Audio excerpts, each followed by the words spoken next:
This story is titled, Golden Child Brother Stole and Destroyed. My brand new truck and my parents sided with him. So I got him arrested and cut contact with my parents. And now they are begging for help. Hey everyone. Before we jump into today's video, I need your help. We've noticed the channel is losing some traction, and subscribing is one of the best ways you can support us. It's quick, free, and it helps us keep bringing you awesome content. Your support means the world. Let's keep this channel growing together. Thanks so much. Now let's start the video. If my childhood had a soundtrack, it'd be the constant echo of my parents saying, "Mike didn't mean it, Eli. He's just young." Growing up in my family, you could have put a neon sign over my brother Mike's 22 male head that read Golden Boy. He could break every rule in the book, and somehow my parents, Sharon and Doug, would still manage to twist things around so that it wasn't his fault. Meanwhile, I, Eli, 21 male, was stuck as the scapegoat. If Mike broke something, it was my fault for not keeping an eye on him. If he failed a class, it was because I didn't help him study. You get the picture. Mike always had this ridiculous sense of entitlement, like everything I had automatically belonged to him too. When we were kids, he'd steal my toys and destroy them. I remember one time I saved up for months to buy this fancy RC car I'd been wanting forever. The thing was awesome, super fast, sleek design, and even had working headlights. Mike begged me to let him play with it. And like an idiot, I gave in. He smashed it into a curb within 5 minutes and laughed about it. When I ran to my mom crying, she just said, "Boys will be boys. You can't expect him to be careful at his age." He was 12, old enough to know better. By the time we were teenagers, the theft got worse. Mike would take my clothes, my money, even my bike. He once rode my bike to school and left it out in the rain for 3 days because he forgot where he parked it. I found it rusted and trashed in a ditch. When I blew up at him, my mom just sighed, "You need to share, Eli. You're brothers." Meanwhile, my parents acted like I was some kind of charity case they were being forced to support. I worked my ass off babysitting, mowing lawns, and shoveling driveways to save for college, but I still had to ask them for little things like gas money or help buying school supplies. Every time it came with a lecture about learning the value of money and how it's not our job to spoil you. Then there was Mike. The golden boy could destroy anything he touched, and my parents would bend over backward to replace it. His first car, a crappy old Toyota, lasted 6 months before he totaled it, driving like a maniac. My parents bought him another car, a beat-up Honda, which he wrecked within a year. Did they let him suffer the consequences? Of course not. They just found him another junk car saying, "He's young, he'll learn." I didn't even get a chance to learn. By the time I turned 18, I'd had enough. After one particularly bad fight, where Mike managed to break my laptop by borrowing it, and then blamed me for leaving it somewhere he could grab it, I decided to leave. I called my Uncle Frank, my mom's older brother, who'd always been the only sane adult in my life. Uncle Frank is a retired cop, no nonsense but fair, and he agreed to let me move in with him. He even gave me his old truck, a Ford F-150 that had been with him for years. The F-150 wasn't flashy, but it was solid, a workhorse. It had a few dents and scratches from Frank's years on the job, but I didn't care. It was mine, and it was the first thing in my life I didn't have to share with Mike. That truck became my pride and joy. I kept it clean, learned how to do basic maintenance on it, and even started doing small side gigs hauling stuff for people. It gave me independence, which I desperately needed after 18 years of being treated like an afterthought. Of course, Mike hated the truck. He couldn't stand that I had something he didn't. Anytime I drove it over to my parents' house, he'd find some excuse to complain. "Why do you get a truck?" he'd whine. "Mom and Dad didn't buy me a truck. That's not fair." I'd remind him again and again that Uncle Frank gave it to me. Not our parents, but it didn't matter. In Mike's mind, anything nice I had was something he was entitled to. Things came to a head when Mike wrecked his third car. He was driving like an idiot, as usual, and smashed it into a street pole. He showed up at my parents' house the next day, acting like the world had ended. "What am I supposed to do now?" he complained. "I need a car to get to work." My mom looked at me like I was holding the solution to all of life's problems. "Eli, why don't you let your brother borrow your truck? He really needs it." I didn't even hesitate. "No." Mike's jaw practically hit the floor. "What do you mean, no? You don't even use it all the time." "It's my truck," I said, "and I'm not letting you wreck it like you wrecked your other cars." Cue the guilt trips. My mom started in with, "Eli, he's your brother. Family helps family." My dad chimed in, "You're being selfish. You can take the bus for a few days." But I wasn't budging. That truck was my livelihood. I used it to get to work, to run errands, and for my side gigs. Letting Mike drive it would be like handing him the keys to my life and watching him smash it into a wall. I refused. Mike sulked for days, and my parents gave me the cold shoulder, acting like I'd just committed a federal crime by saying no. Honestly, I was starting to feel guilty, even though I knew I was right. That's what they were good at, making me feel like the bad guy even when I was the only one being reasonable. I thought that was the end of it. I should have known better. Mike wasn't the type to take no for an answer, and my parents weren't the type to hold him accountable. What happened next was the start of a disaster I'll never forget. I should have known Mike wasn't going to let it go. The thing about him is that he doesn't hear no the way normal people do. To Mike, no just means try again later, or figure out how to get around it. I didn't see it at the time, but when he wrecked his third junk car and I refused to lend him my truck, he wasn't defeated. He was planning his next move. A few days after our argument, I was leaving work and heading to the parking lot. I always parked my truck in the same spot, a little further out where fewer cars would be around to ding it. But when I got there, my truck was gone. At first, I thought maybe I'd parked somewhere else and just forgot. But after walking the entire lot twice, it hit me. Mike. I don't know how, but I knew. I called him immediately. He picked up after a few rings, sounding way too casual. Hey bro, what's up? Where's my truck, Mike? I asked, trying to keep my voice steady even though I was seeing red. Oh, don't worry about it. I just borrowed it for a bit. I'll bring it back soon, he said, like it was no big deal. Are you kidding me? Bring it back right now, or I'm calling the cops. You're overreacting, he scoffed. It's just a truck. I hung up and started pacing. How the hell had he even gotten into my truck? I always kept the keys with me, and there was no way he'd hotwired it. Mike wasn't exactly a criminal mastermind. That's when I remembered something I'd read online about spare keys. Some models of F-150s had keys that were easy to replicate if you knew the VIN number. The realization made my blood boil. Mike had actually gone out of his way to buy a key just so he could steal my truck. About 30 minutes later, he pulled into the lot, grinning like this was all some hilarious prank. My truck was filthy, mud splattered all over the sides, fast food wrappers littering the passenger seat, and a faint smell of cigarettes in the air.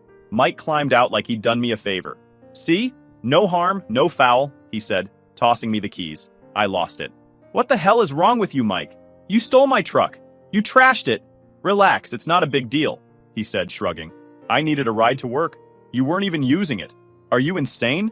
I snapped. You don't get to decide when I'm not using my truck. You have no idea how much I rely on it.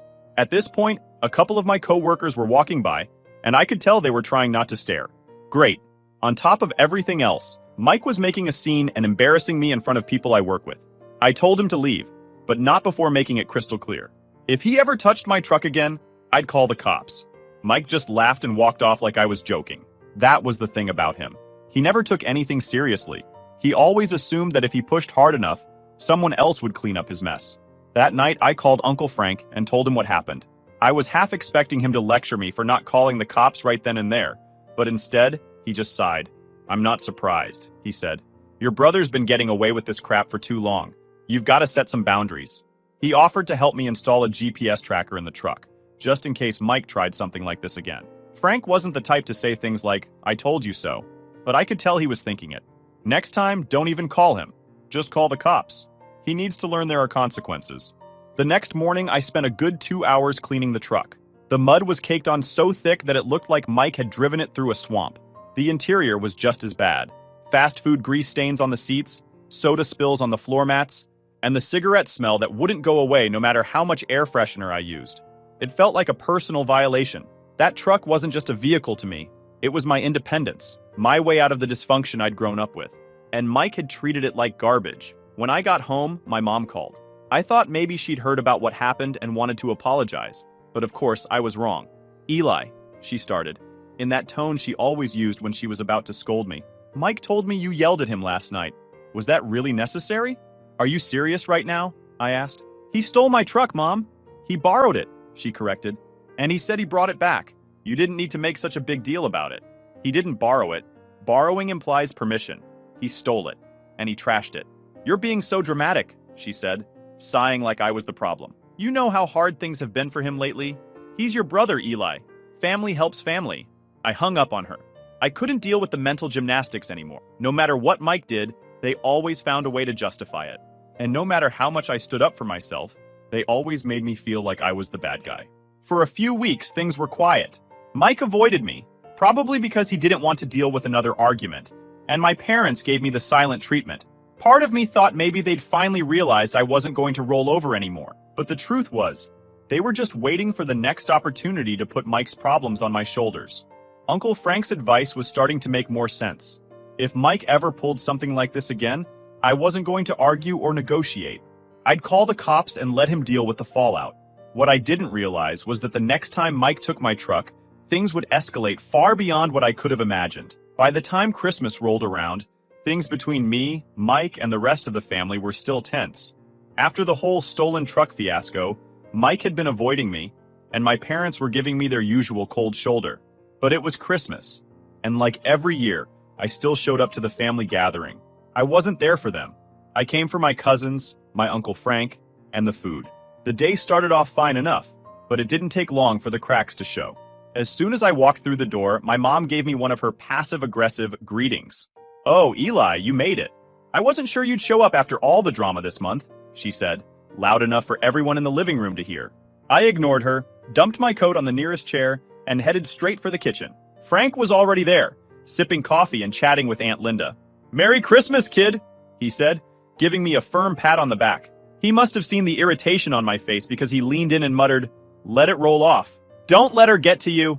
The day dragged on with the usual holiday chaos. Kids running around, aunts and uncles arguing over politics, and my mom sneaking in little digs whenever she thought no one was listening. "Eli's gotten so protective of that truck," she said to one of my cousins. "It's like he thinks it's made of gold." I clenched my jaw but stayed quiet. No point in starting a fight over Christmas dinner. Mike, on the other hand, was acting unusually quiet. He stayed glued to his phone most of the day, barely making eye contact with anyone. It felt off, but I figured he was sulking because I'd shut him down so hard last time we spoke. I didn't care. I was happy to have him stay out of my way. As the evening wore on, I noticed something odd. My truck keys, which I always kept clipped to my belt loop, were missing. At first, I thought maybe I'd dropped them somewhere, so I started retracing my steps. I checked the kitchen, the living room, even the bathroom, but they were nowhere to be found. That's when the dread started creeping in. I stepped outside, and sure enough, my truck wasn't parked in the driveway where I'd left it. I felt my stomach drop. Pulling out my phone, I opened the GPS tracker app. The little dot that represented my truck was already a few miles away, moving fast. I stormed back inside and called Mike. "Where's my truck, Mike?" I demanded. He didn't even try to deny it. "Relax, bro. I'm just picking up a friend. I'll bring it back in, like, an hour." "You stole my truck again?" My voice was loud enough to make everyone in the room stop what they were doing. "It's not stealing if we're family," Mike said, shrugging. "Don't be so uptight. It's Christmas." Before I could respond, Frank walked in, immediately sensing the tension. "What's going on?" he asked. "Mike took my truck, again," I said, practically shouting. Frank's jaw tightened, but before he could say anything, my mom swooped in. "Oh, come on, Eli, it's Christmas. Can't you just let it go for one day?" "No, I can't let it go," I snapped. "It's not his truck, and he has no right to take it." Frank gave me a nod and pulled me aside. "Check the tracker. Let's see where he's headed." I opened the app, and that's when I noticed something terrifying. The truck's dot had stopped moving, and it was in the middle of a highway exit ramp. I immediately called Mike, but he didn't pick up. The third time I tried, he finally answered. "What now?" he said, sounding annoyed. "Where are you? The tracker says you're on the highway." There was a pause, and then his tone shifted. Yeah, about that. I kinda lost control on the ice. The truck's fine, though. It's just stuck in a ditch." "You what?" I yelled, making no effort to hide my fury. Everyone in the room was staring now. Mike mumbled something about the roads being bad and hung up. I threw on my coat, grabbed Frank, and headed for the door. "We're going to get my truck," I said, ignoring my mom's half-hearted, "Be nice to your brother." When we got to the scene, my truck was nose-deep in a snowbank. The front bumper was crumpled, the left headlight shattered, and the grille was bent beyond recognition. Mike was standing by the side of the road, his arms crossed like this whole thing was somehow my fault. "It's not that bad," he said as I stepped out of the car. "It's just cosmetic." "You wrecked my truck," I said, through gritted teeth. "What the hell were you thinking? The roads are icy," he shot back. "It's not my fault." At that moment, a police cruiser pulled up behind us, lights flashing. I wasn't surprised. Someone probably called it in. The officer stepped out, looked at the truck, then at Mike. "What happened here?" he asked. Before Mike could say a word, my mom and dad pulled up in their van, rushing over like they were here to save the day. "Officer, this is all a misunderstanding," my mom started. "Eli was driving and—" "Don't even start," I cut her off. "Mike stole my truck. I have the GPS logs to prove it." The officer raised an eyebrow and turned to Mike. "Is that true?" Mike stammered, but Frank jumped in. He's been drinking too. You might want to check. Sure enough, they gave Mike a breathalyzer, and he failed. He was cuffed on the spot for driving under the influence and driving on a suspended license. My mom started wailing, begging the officer to be reasonable, but Frank shut her down. Enough, Sharon. Let him face the consequences for once. I stayed silent as they loaded Mike into the cruiser. My truck was pulled out of the ditch, but the damage was done. As we drove back to the house, Frank glanced over at me. Next time, don't wait for him to screw up. Call the cops the moment he pulls this crap. He was right, but this was just the beginning. Mike wasn't done causing chaos, and I was far from done dealing with it. The ride back to the house after Mike's arrest was dead silent. My parents sat in the front of their van, probably stewing over how unfair it was that Mike got arrested. Frank and I were in the back seat, and he looked as calm as ever. That's one thing about Frank. Nothing rattles him. But me? I was pissed. Not just at Mike, but at my parents for enabling him for so long. They hadn't said a word to me, but I knew what was coming. The moment we walked through the front door, my mom spun around, her face red with anger. "How could you let this happen to your brother?" she hissed. I stared at her in disbelief. Let this happen? He stole my truck, wrecked it, and was drinking while driving on a suspended license. That's on him, not me. He's your brother, she snapped. You should have handled this privately, not dragged the cops into it. Frank stepped in before I could explode. Sharon, your son broke the law. Multiple laws. This isn't something you can sweep under the rug. Don't talk to me like I don't know how to handle my own children, Frank, she shot back. You've always played favorites with Eli, making Mike look like the bad guy. Frank laughed dryly. Mike doesn't need help looking like the bad guy. He does that just fine on his own. Before she could respond, my dad chimed in. Look, let's all calm down. Mike made a mistake, but we're family. We need to stick together. I couldn't hold it in anymore. Stick together? You've been covering for him his entire life. You're not helping him. You're enabling him. My dad shook his head like I was the one who didn't get it. He's had a rough time, Eli. You wouldn't understand. Life's been harder for him. Harder for him, I scoffed. He's been handed everything while I've had to work for everything I have. And look where it's gotten him. Arrested. Again. Frank raised a hand. Enough. This isn't going anywhere. Eli, go cool off. Sharon, Doug, you need to take a long, hard look at how you've been handling Mike, because the cops aren't going to let him off so easy next time.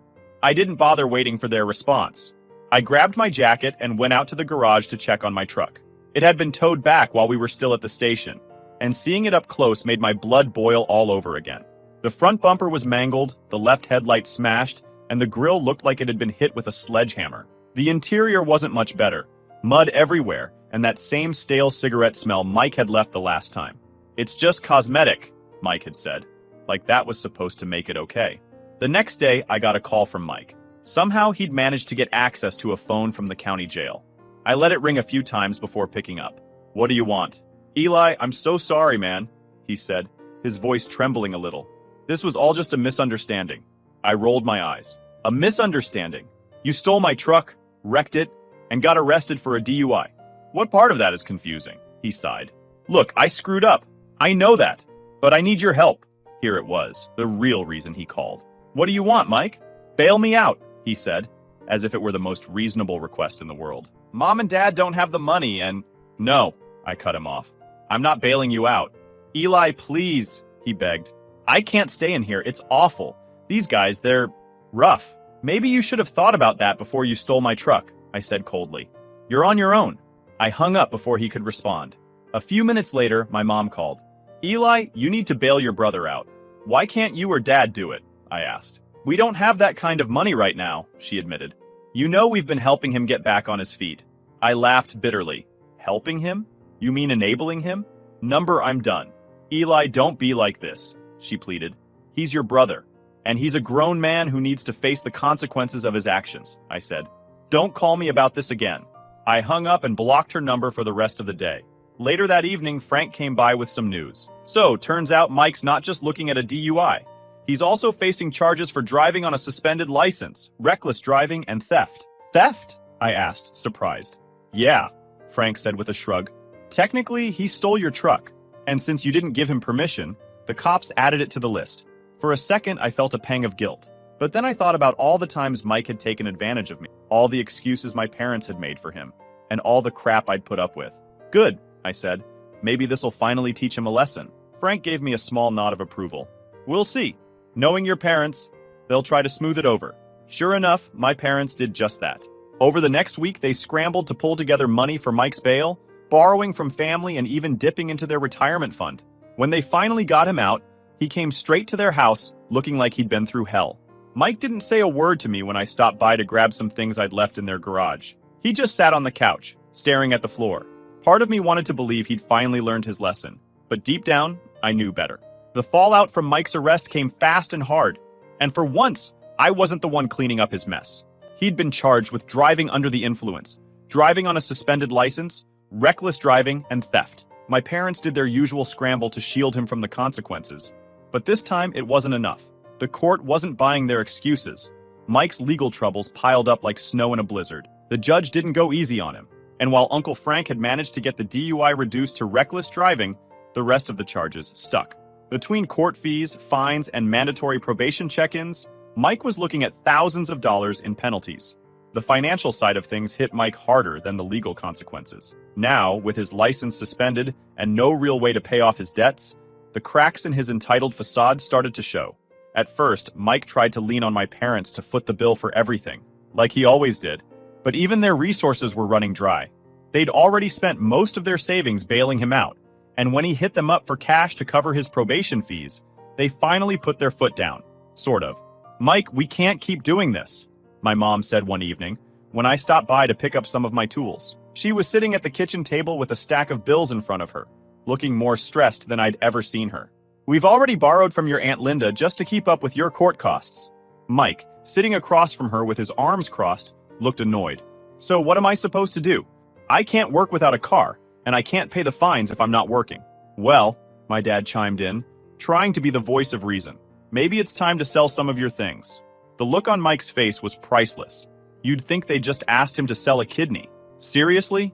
You want me to sell my stuff because of one little mistake?" "It wasn't one mistake, Mike," I cut in from the doorway. "It was a series of bad decisions that got you here. Maybe it's time you face the consequences." He glared at me but didn't say anything. It was clear he didn't have a leg to stand on. Over the next few weeks, Mike's financial situation got worse. With no income and no car, he was forced to take a part-time job at a local pizza place as a delivery driver. The irony wasn't lost on me. Mike, the self-proclaimed golden boy, reduced to delivering pizzas on foot and borrowing my parents' ancient minivan when absolutely necessary. He hated every second of it. One time, when I was visiting Uncle Frank, Mike showed up to drop off a pizza order. The look on his face when he saw us was worth every headache he'd ever caused me. Frank gave him a little wave and said, "Good to see you working, Mike. Keep it up." Mike mumbled something under his breath and practically sprinted back to the minivan. I couldn't help but laugh. For the first time in his life, Mike was being humbled, and I was here for it. Despite everything, my parents couldn't fully let go of their golden boy. They continued to make excuses for him, even as they struggled to cover their own bills, thanks to all the money they'd thrown at his legal troubles. "Your brother's trying his best," my mom said one day when she called me, clearly fishing for sympathy. "You don't understand how hard this has been for him." "Hard for him?" I said, incredulous. "It's been hard for you because you keep cleaning up his messes. Maybe if you let him deal with this on his own, he'd finally learn something." "You don't know what it's like to have a child in trouble," she shot back. "You'd do the same thing if you were a parent." "No," I said firmly. "I wouldn't. Because I'd raise my kid to take responsibility for their action. Something you've never done with Mike. That shut her up, at least for a moment. But I knew it wouldn't last. My parents were too deep in their enabling ways to change now.